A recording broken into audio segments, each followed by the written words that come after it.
Buenos días, estamos aquí con la maestra Angélica Ramos, que nos va a platicar acerca del aprendizaje basado en problemas. El aprendizaje basado en problemas es un tema que está muy en boga, a la que se le atribuye un gran valor. ¿Cuál es ese valor? Bueno, no nada más es el aprendizaje basado en problemas el que está en boga, sino podríamos hablar como de tres metodologías que últimamente pues se tratan de intencionar mucho, sobre todo a nivel de bachillerato, de educación media superior, ¿verdad? Cualquier nivel de esos y superior. Son el aprendizaje basado en problemas, el estudio de casos y el aprendizaje por proyectos. Esos tres tienen como cualidad que permiten que el estudiante aborde situaciones muy parecidas a lo que es la realidad o incluso tal cual estudiadas a partir de una realidad y en donde ellos son capaces de ir desarrollando un aprendizaje autónomo, autorregulación, el poder trabajar de manera colaborativa con sus compañeros, ¿no? Con los que hacen esto, el poder ir tomando decisiones, haciendo hipótesis, ir como haciendo un proceso heurístico en donde es un ir y venir y estar modificando las certezas que se tenían. O sea, realmente no hay como una certeza que sea inmóvil, sino que todas son para ser estudiadas y para ser reflexionadas. Y pues es muy rico, ¿no? Es muy rico porque el aprendizaje no nada más está pensado en cómo se resoluciona el problema, sino qué tanto aprendes en el en todo el proceso en el que estás, sobre todo eso. ¿Cualquier área de conocimiento se puede aprender con aprendizaje basado en problemas? Sí, cualquier área, porque esto es multidisciplinar, ¿sí? De repente se tiene pensado que va más enfocado, por ejemplo, a lo que son las ciencias exactas, ¿no? Como todo lo que viene siendo pues la física, la química, las matemáticas, porque como que se tiene una idea que ellos son los que ya tienen más tiempo trabajando por problemas. Sin embargo, también es como una falsa idea el creer que ese tipo de problemas son los que aborda el aprendizaje basado en problemas. Esta metodología incluso aborda problemas que son abiertos, no problemas cerrados. Haz de cuenta que si la intención del profesor vamos a pensar de química, si la intención de él es que aprendan acerca de la manera como pueden hacer un análisis de la contaminación del agua, vamos a pensar, ¿no? De la contaminación del agua del río Santiago. Bueno, a lo mejor eso es muy técnico y eso va a acabar siendo como muy cerrado, ¿no? Porque ya hay procedimientos en donde te van a decir exactamente cuál es la contaminación que tiene el agua, cuáles son los contaminantes o sea, a final de cuentas es algo muy cerrado. Aquí, por ejemplo, si se trabajara este profesor de química, si quisiera trabajar esta metodología, tendría que pensar cómo abrir más allá de lo que su asignatura requiere, ¿no? Por ejemplo, si fuera el río Santiago, cómo poder hacer que los alumnos vayan al lugar y puedan determinar todas las problemáticas que están ahí en torno a esa contaminación. Entonces entrarían también los conocimientos, por ejemplo, de los que son del área social, porque podríamos estar viendo, por ejemplo, las empresas que son muy poderosas, la cuestión de cómo esas empresas tienen privilegios políticos que los permiten seguir estando ahí y contaminar. Tendría que ver, por ejemplo, la cuestión de la salud de las personas que están alrededor, de cómo les ha ido afectando, cómo se podría ir disminuyendo esos niveles de contaminación que ellos ya tienen en su cuerpo.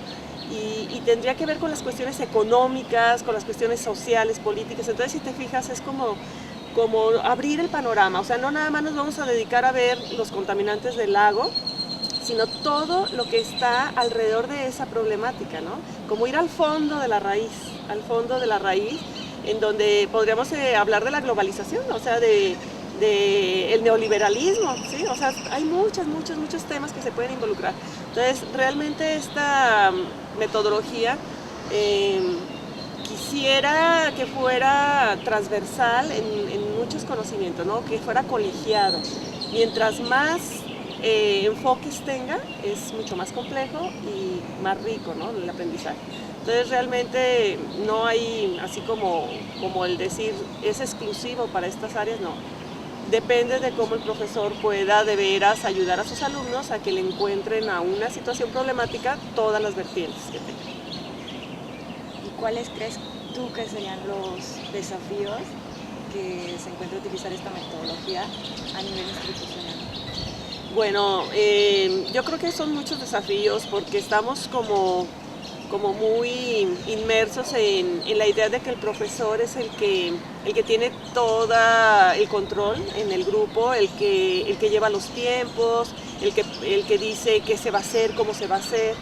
Y estas metodologías pues realmente le ceden el control al alumno. Él deja de ser un agente pasivo o un agente que simplemente sigue instrucciones y se convierte, junto con su equipo de trabajo, en verdaderos gestores del conocimiento, ¿no? Pero eso es muy difícil de romper tanto por cuenta de los profesores, de los docentes, que de repente sienten que hacer eso es como perder el control y perder como legitimidad, ¿no? Como que dicen, híjole, ya no me voy a lucir, ya no voy a ser yo el que va a dar la gran información, sino que ahora son ellos. Y por otro lado, también muchos estudiantes no quieren, se resisten a eso porque implica un esfuerzo mucho más fuerte, un razonamiento mucho más profundo, y muchos están como con el mínimo esfuerzo, ¿no? Entonces también es convencerlos de que vale la pena. Entonces son muchos los retos, definitivamente vale la pena hacer como el intento. Yo creo que una de las principales razones por las que los alumnos a veces se resisten es porque no están motivados con los temas. Entonces, desde ahí, desde buscar situaciones problemáticas que les sean cercanas a ellos, que les sean significativas, para que realmente ellos vayan con gusto a ese esfuerzo que se va a requerir, ¿no?, de parte de ellos. Si desde el primer momento las situaciones que se presentan no son para ellos significativas, pues va a ser como siempre muy complicado motivarlos, ¿no?, la motivación. Entonces yo creo que esos son los principales retos, el que el profesor entienda cuál es su rol ahora, ¿no? Un rol como un tutor, como alguien que va a estar ahí para el momento que sea necesario intervenir, pero estar monitoreando siempre por medio de preguntas, hacer que ellos siempre se den cuenta de sus propios errores que están cometiendo o se den cuenta de si por donde van es el camino correcto, ¿no? Pero por medio de preguntas, no de respuestas de parte del profesor. ¿Nos podrías compartir algún tip para quien quisiera acercarse en este tema de aprendizaje basado en problemas? Yo creo que hay muchos profesores que ya de manera natural lo hacen porque su estilo de ser docentes va muy de la mano con esta metodología. Sin embargo, yo sí les recomiendo que se inscriban en algún curso en donde se estudia más a fondo la metodología para entender a cabalidad cuál es su esencia, cuáles son como las fases, porque tiene fases esta metodología. Estas fases no están,